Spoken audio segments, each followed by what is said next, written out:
मराठा आंदोलनाचा मोठा विजय, संपूर्ण मागण्या मान्य, पहाटे अध्यादेश निघाला। मराठा आंदोलनाचा मोठा विजय झाला आहे। राज्य सरकारने मनोज जरांगे पाटील यांच्या सर्व मागण्या मान्य केल्या आहेत। आज पहाटे त्याचे सर्व अध्यादेश काढण्यात आले आहेत। मराठा आंदोलनाच्या लढ्याला मोठं यश मिळाले। मागण्या मान्य झाल्यानंतर मनोज जरांगे पाटील यांनी रात्री 2 वाजता पत्रकार परिषद घेतली। त्यात त्यांनी सर्व मागण्या मान्य झाल्या असून त्याचे अध्यादेश निघाल्याचे सांगितले।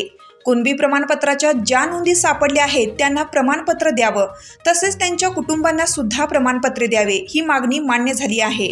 तसेच सरकारने सगळे सोयऱ्यांबद्दल अध्यादेश काढले आहेत, तो मला देण्यात आल्याचे मनोज जरांगे पाटील यांनी सांगितलं। त्याचप्रमाणे राज्यातील मराठी बांधव यांच्यावरील गुन्हे मागे घेण्यास मुख्यमंत्री एकनाथ शिंदे यांनी सांगितलं। वंशावळीसाठी तालुका पातळीवर समिती नेमली जाणार आहे। मराठवाड्यात कमी प्रमाणपत्र सापडले त्याबाबत आता शिंदे समिती गॅझेट काढून त्यावर काम करणार आहे। तसेच विधानसभेत यावर कायदा करण्यात येणार आहे। मुख्यमंत्री एकनाथ शिंदे यांनी आमच्या आरक्षणाचे काम केलं आहे, असे मनोज जरांगे पाटील यांनी सांगितलं। लढा होता, मराठा समाजाच्या 54 लाख नोंदी सापडल्या। या नोंदी त्याचे प्रमाणपत्र तातडीने देण्यात आले आणि ज्या नोंदी सापडल्या त्या परिवारांना सुद्धा तातडीनं ताबडतोब प्रमाणपत्र वितरित करण्यात यावे। ही प्रक्रिया सुरू झाली। 57 लाखांपैकी 37 लाख प्रमाणपत्र वाटप करण्यात आले। डाटा सुद्धा आपल्याला ते आता थोड्या दिवसात देणार आहे। त्याचे डाटा प्रक्रिया मोठी आहे, त्यामुळे तेही त्यांनी मान्य केले।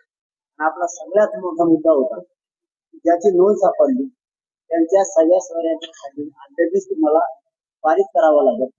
तो अध्यादेश त्यांनी पारित करून आपल्याला दिलेला आहे।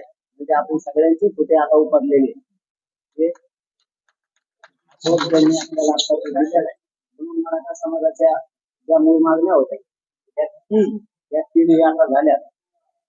आपली सकारात्मक त्याच्यावरती चर्चा पण झाली आणि या अध्यादेशावरती जो राजपत्र त्यांनी काढले त्याच्यावरती 3 घंटे चर्चा आपल्या मुंबई हायकोर्टाचे सिनियर वकील सगळे 22 जण यांनी शब्दाना शब्दाची खात्री केलेली। त्यानंतर आपण बाहेर पडले। 2 वेगळ्या बैठका होत्या। रिपब्लिकन वार्तावृत्त संकलन विभाग, नाशिक।